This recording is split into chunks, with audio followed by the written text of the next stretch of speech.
Since first hitting our screens in 1993, Monday Night Raw has been an intrinsic part of professional wrestling. The show changed the face of the business, carrying more detailed weekly storylines to a much wider audience. Of course, a lot has changed in 25 years. At the time of the first Raw, I Will Always Love You by Whitney Houston was number 1, Bret Hart was WWF champion, we'd never heard of things like Tumblr or Netflix or TJ Perkins. Some things, however, stay the same. Whitney Houston's song may no longer rule the charts, but we will always love Monday Night Raw. That sounded a lot more clever in my head. I'm Adam Pacitti from Cultaholic.com, and what better way to celebrate the show's 25th anniversary than a look back at the 10 most iconic moments in Raw history. Join us. Number 10, This Is Your Life. Where better to begin with than the highest rated segment in Raw history? Actually, The Rock and Mankind's famous This Is Your Life segment wasn't the highest rated Raw segment of all time. That's a common misconception popularized by the forces of chaos, by which I mean Vince Russo. The segment saw Mankind host a 20-minute This Is Your Life show in honor of The Rock, his tag team partner in the Rock and Sock connection. Foley introduced various figures from the Brahma Bull's past, an old girlfriend, his high school football coach, and so on. Only for The Rock to basically be a little bit mean to them. It was hardly groundbreaking stuff, but it remains a prime example of the wonderful chemistry between lovable loser Mankind and arrogant superstar The Rock. It was certainly better than Alexa Bliss and Bayley's 2017 homage to the segment, the one where it was implied that Bayley had never kissed anyone and was a total big loser. Despite not actually being Raw's highest rated segment, Rock and Mankind's promo entered wrestling folklore. Strangely, the actual highest rated segment did not, but then it only featured Stone Cold winning the title back from The Undertaker, nothing important really. Number 9, The Pipe Bomb. It's safe to say that without CM Punk's legendary 2011 Pipe Bomb promo, the current WWE landscape would look a hell of a lot different. We probably wouldn't have seen Daniel Bryan triumph at WrestleMania 30, and we probably wouldn't be enjoying AJ Styles' reign as the current WWE champion. On a straightforward level, Punk's promo aired the various grievances that he had since leaving the independent scene for WWE, but that doesn't tell the whole story. It also aired our grievances, the cynical, entitled wrestling fans who take wrestling far too seriously. Punk's promo was almost like an anti-WWE message board rant, but with the benefit of airing on live television. Also, it was being delivered by one of the most charismatic wrestlers in the world, rather than a 15-year-old version of Jack the Jobber fired up on energy drinks and sexual frustration. Punk utterly laid into his employees and broke several company taboos. He name-dropped other promotions, called out backstage figures like John Laurinaitis, and even referred to Triple H as Vince's doofus son-in-law. Quite simply, it was music to our smarky ears. Number 8, DX invades WCW. In all honesty, DX's invasion of WCW wasn't too outrageous. It was more like a gang of children hanging around outside the gates of a rival school on their BMXs, occasionally shouting at a teacher and running away into the bushes. Symbolically, however, the prank meant a great deal. This came in the midst of the Monday Night Wars and portrayed WWF as a far cooler, edgier product. Triple H and friends rode around outside WCW's Virginia show on a little tank, shouting about freeing their clique buddies from their contracts. They even convinced several WCW fans to say that WWF was the superior promotion, and generally caused a bit of a nuisance. Sure, it was schoolyard stuff, but that didn't stop it from being a memorable and significant moment. It also featured DX members dressed up as army dudes, and who doesn't want to see that? Road Dogg in particular looked so happy, bless his heart. Number 7, Chris Jericho's debut. 1999 saw one of the best debuts ever. As an underappreciated WCW funny man, Chris Jericho strode out onto the Raw stage like an instant main eventer. Yes, he was still as obnoxious and hilarious as ever, but it was clear from the segment's presentation that WWF intended to treat him like the star he deserved to be.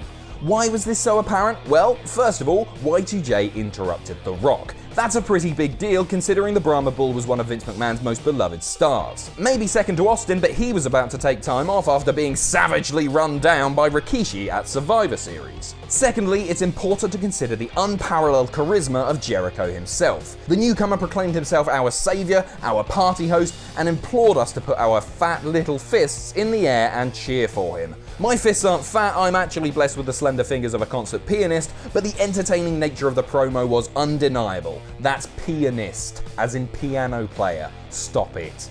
The Rock ultimately got the last word, but Jericho had certainly made a huge impact. Raw is Jericho indeed. Number 6, Pillman's Got a Gun. Without a doubt, Steve Austin's home invasion of Brian Pillman is one of the most controversial but also iconic moments in Monday Night Raw history. Brian Pillman's tragic death brought an end to one of the most underrated, compelling careers in professional wrestling. The Cincinnati native bounced between WCW, ECW, and WWF, causing mayhem with his personal brand of loose cannon anarchy. His most infamous angle came in 1996 during a November edition of Raw. Having previously been injured by former tag partner Stone Cold Steve Austin, Pillman conducted an interview with Kevin Kelly from his home in Kentucky. Fearing a further attack from Austin, he had surrounded his house with friends. That didn't really work, as Austin quickly fought his way inside, only for Pillman to produce a gun and wave it at the rattlesnake. To make things more chaotic, the feed cut out, leaving us all wondering what the hell had just happened. When video later returned, Pillman was being subdued, but was clearly heard dropping an F-bomb in the commotion on live television. WWF and Pillman later had to apologize for the whole incident, but it still went down in history as an example of the Attitude Era at its rawest. Rawest, because this is a list about Raw. Number 5, Shane buys WCW. In 2001, the Monday Night Wars were over, as was wrestling's time in the mainstream spotlight. WCW had been bought out by Vince McMahon, and to this day, WWE is still yet to face competition on anywhere near a similar scale. We're not talking about real life here, though. We're talking about lovely old kayfabe, where gigantic morticians and boiler-dwelling psychopaths are allowed to murder each other several times without dying. In March, Raw and Nitro aired at the same time, an historical simulcast. Vince took to the ring in Cleveland, Ohio to gloat over his victory, only to be interrupted by Shane, who was in Florida. Shane announced that he had bought WCW from under his father's nose, kicking off the most infamous storyline in WWE history, the Invasion angle. Fast forward a few months and we have WWF hero Steve Austin leading the invading forces, DDP stalking The Undertaker's wife, and Kurt Angle blasting everyone with milk because he's Kurt Angle. But it all started that night. Number 4, Vince fakes his own death. This angle stems from Vince being sad that he'd lost the ECW championship at One Night Stand, a sentence that sounds like it was written by one of those funny automated Twitter bots. A subsequent episode of Raw was branded Vince McMahon Appreciation Night, a show where everybody was very unappreciative of Vince McMahon. Despondent, he left the ring and made the long walk back to his limousine, passing numerous roster members along the way. It was very suspicious. I think we were meant to suspect that somebody had something bad in store for Vince. Many speculated that it was Paul London, who smiled weirdly as Vince walked past, but apparently he did that just because he felt like it, that crazy stoner. Finally, Vince reached the limo and shockingly, it exploded, apparently killing the owner of the WWE. Unfortunately, we were never able to find out what happened next. The tragic and horrifying circumstances surrounding the death of Chris Benoit caused WWE to wisely call off the whole thing, revealing that the culprit was going to be Vince himself. What? Why? It doesn't matter. Number 3, Austin gives Vince a stunner. For many years, it felt as though Stone Cold stunned Vince McMahon every other week, but the first ever stunner to Vince was a monumental occurrence. In September 1997, Raw was broadcast from Madison Square Garden for the first time ever. Something big was needed to mark the occasion, and that came in the form of one of the worst stunners in recorded history. Thankfully, despite Vince's weird floppy fish sell, the enormous nature of the moment overshadowed its dodgy execution. To prevent this list from being almost entirely Steve Austin, I've had to omit a few other legendary Stone Cold moments from Raw. Here they are very quickly. Austin and Tyson, it's me Austin, jumping off the Zamboni, Bang 316, crashing Undertaker's wedding, and the time he took his ball and went home.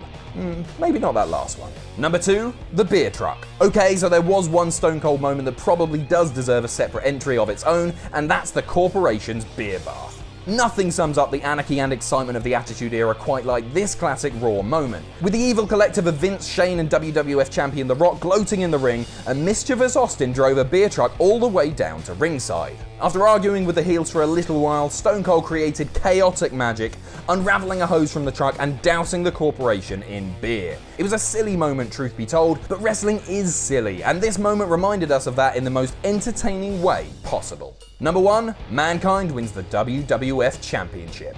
I love Mick Foley and he is my favourite man, but I promise this doesn't factor too much into my ranking. It's hard to argue against the notion that Mankind's victory on December 29, 1998 is one of the most iconic moments in wrestling history. It wasn't anything too out of the ordinary in the grand scheme of things. With the help of a returning Steve Austin, Mankind was able to upset The Rock and win the WWF Championship. An exciting moment for sure, but that doesn't explain why it was so groundbreaking. Its iconic status has more to do with the poetic nature of the incident.